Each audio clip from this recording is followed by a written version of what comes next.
तो हेलो दोस्तों, मेरा नाम है पुष्पेंद्र गौर और हम इलस्ट्रेशन नंबर 3 कर चुके थे। तो इसके अंदर यार है ना, एक छोटी सी मिस्टेक तो नहीं कह सकता, मतलब ये मैं ना यहाँ पे गुड्स एंड टू ब्रांच, ये बाय में भी गुड्स एंड टू ब्रांच ही लिख दिया था मैंने। यहाँ पे है ना ब्रांच स्टॉक आएगा, ब्रांच स्टॉक। ठीक है, यहाँ पे ब्रांच स्टॉक आएगा तो ये थोड़ा सा यार हो जाता है ना। ठीक है, क्योंकि मेरे सामने कोई मेरे को बताने वाला तो है नहीं, मैं अकेला ही इधर कर रहा हूँ ये आपके सामने क्वेश्चन। तो ये कुछ ऐसे हो ही जाता है यार थोड़ा बहुत तो। ठीक है, और तो बाकी तो इसमें सब कुछ ठीक ही था। ठीक है, और ये जो पी एंडल लिख रखा है ना भाई, ये ब्रांच पी एंडल है। ठीक है, ये ब्रांच पी एंडल है, ये ब्रांच पी एंडल है। तो मतलब कंफ्यूज ना होए कि हम मैंने खाली पी एंडल लिख रखा है, वो क्या है थोड़ा जल्दबाजी में लिख दिया। ठीक है, तो ये ब्रांच पी एंडल है। ठीक है, तो ये ऐसा है। ठीक है, ओके, ये भी ब्रांच लगा दो इसके आगे भी। ठीक है, तो ऐसा ही है। तो अब इसको मैं लिंक करके भी बता देता हूँ दोस्तों। हमने जैसा कि ऊपर ये देखा था, आप इस थियरी को पढ़ लेना इस क्वेश्चन को करने के बाद में, तो आपको ये और भी ज़्यादा अच्छे से समझ में आ जाएगी। चलो अब हम देख लेते हैं अपना ये क्या क्या बच गया था। रिबेट एंड अलाउंसेस बच गया था ना, चलो वो देख लेते हैं। वो इसी क्वेश्चन से रिलेटेड है, ये सारा का सारा देख लो। रिबेट एंड अलाउंसेस, पहली बात तो हमको भी पता है कि जो भी रिबेट होती है, अलाउंसेस और डिस्काउंट होते हैं, वो कहाँ जाते हैं? पीएनएल अकाउंट में जाते हैं।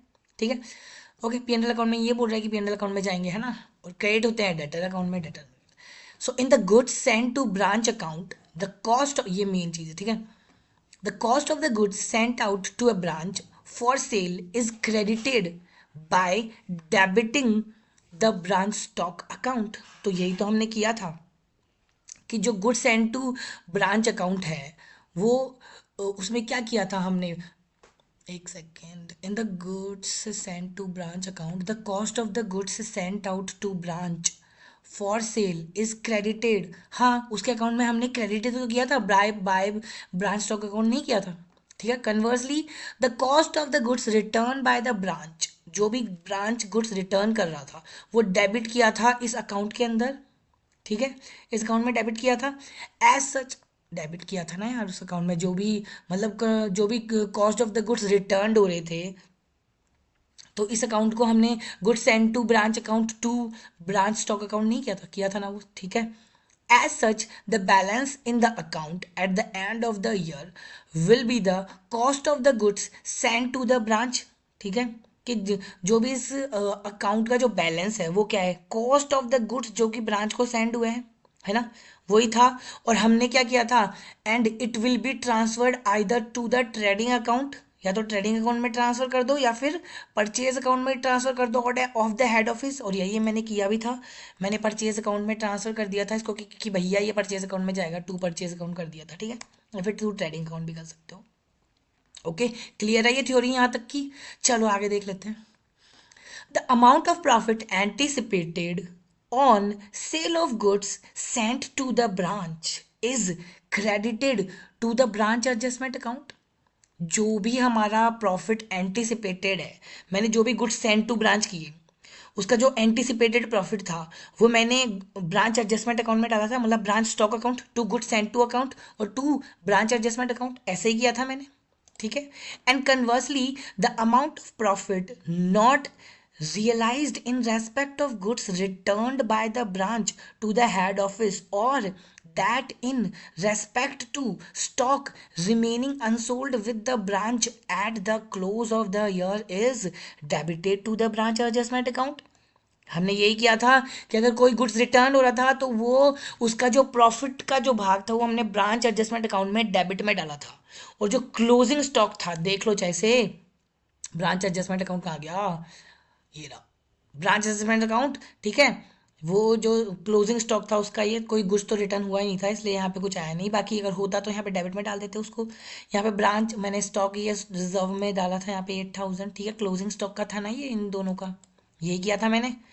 ठीक है, समझ में आ गया? बहुत अच्छे से मजे आ गए ना अकाउंट। ठीक है, and the remaining balance in that account, इस अकाउंट के अंदर जो भी रिमेनिंग बैलेंस बचा है at the end of the year, thus will consist of the gross profit, मैंने बोला था कि ये ग्रॉस प्रॉफिट है ना, earn on sale by the branch, sale branch ने प्रॉफिट अर्न किया है ना, and it will be transfer to the profit and loss account, branch profit and loss account में मैंने इसको डाल दिया था, ये देख लो जैसे profit and loss account branch, यही डाला था मैंने।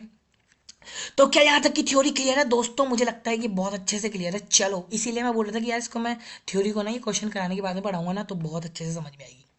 चलो, elimination of unrealised profit in the closing stock, the balance unrealised profit को अब हटा रहे हैं, ठीक है, वैसे तो ये सब कुछ हम कर चुके हैं।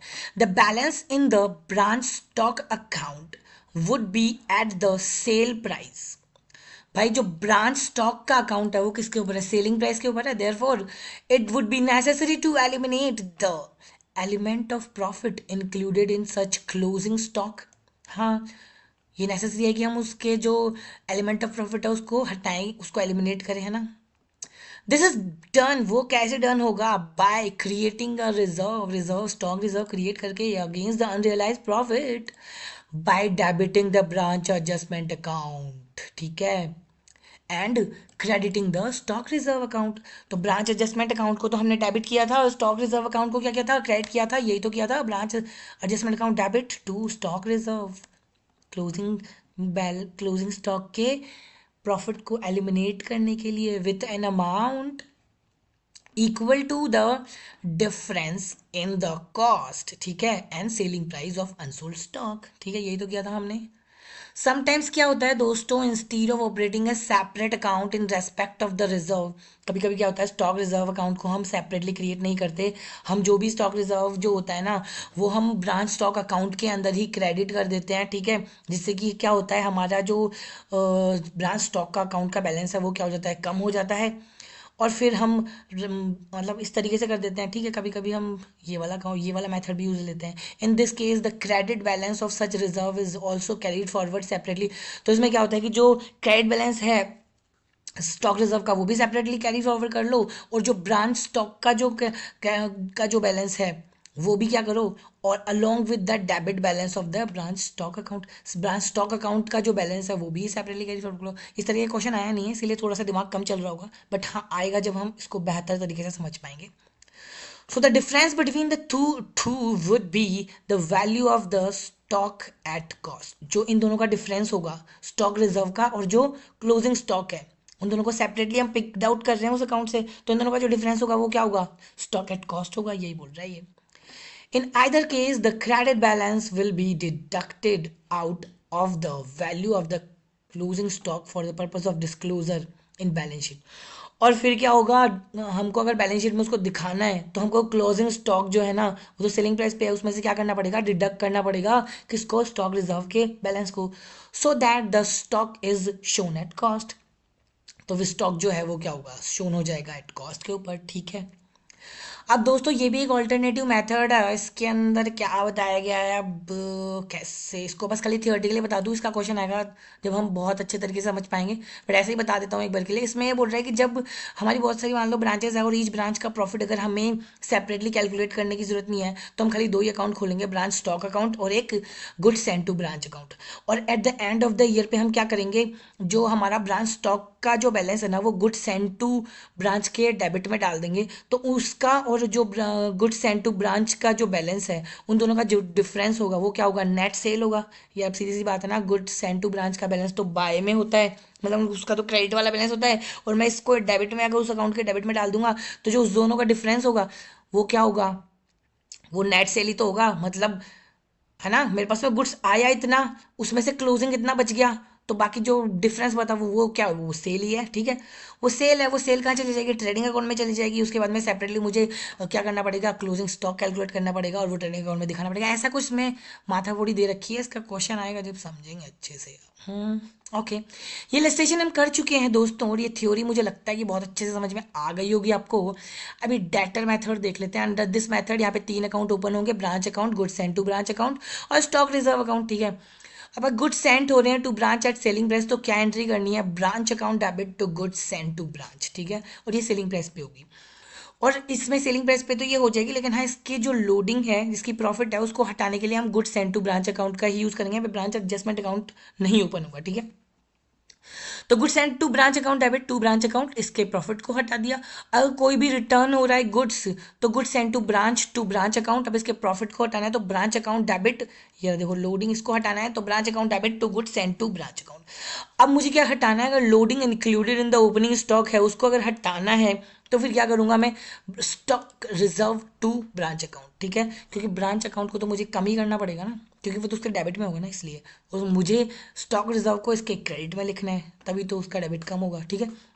Closing stock at selling price, अगर सेलिंग प्राइस पे क्लोजिंग स्टॉक है और मुझे अगर उसको हटाना है उसके लोडिंग को, ठीक है, ये अच्छा ये क्लोजिंग स्टॉक की एंट्री बता रखा है, क्लोजिंग स्टॉक की एंट्री तो क्या ही होगी, सिंपल सी है ना यार, branch stock account debit to branch account ठीक है, क्योंकि वो ब्रांच स्टॉक तो बाई में ही आएगा,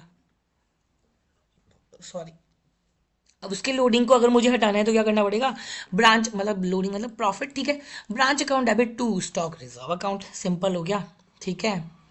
तो यहाँ पे यही दे रखा है कि it would be observe that the entries in the branch account in respect of goods send to branch account और return by it as well as those for opening and closing stock will be at selling price, ठीक है, सब कुछ selling price पे, in consequence the branch account is maintained at selling price, ठीक है, branch account जो है वो कहाँ पे मेंटेन हो रहा है, सेलिंग प्राइस में मेंटेन हो रहा है। हैंस हम ये बोल सकते हैं कि ब्रांच अकाउंट जो है वो क्लियरली रिफ्लेक्ट नहीं कर सकता ट्रेडिंग प्रॉफिट को, जब तक कि हम क्या नहीं कर ले, ये एडजस्टमेंट्स ना कर लें goods send to branch account का यूज़ करके और स्टॉक रिजर्व का अकाउंट का यूज़ करके, हम ये एडजस्टमेंट्स ना कर लें तब तक कि ये हमें क्लियरली प्रॉफिट शो नहीं कर पाएगा, ठीक है। अब इसके लिए हम क्या करेंगे, ये एग्जाम्पल नंबर 3 करेंगे और एग्जाम्पल नंबर 4 करेंगे। तो दोस्तों आई होप कि ये थियोरी समझ में आ गई होगी। अब अगले लेक्चर में हम क्या करेंगे, ये एग्जाम्पल करेंगे, क्योंकि 3 मिनट में मैं ये लेक्चर ये एग्जाम्पल करवा नहीं सकता था, इसीलिए यार मुझे क्या करना पड़ रहा है, ये वीडियो यहीं पे स्टॉप करना पड़ रहा है। सो बाय बाय गाइज, ये थियरी को समझो, ये एग्जाम्पल हम करते हैं नेक्स्ट लेक्चर में। Bye bye.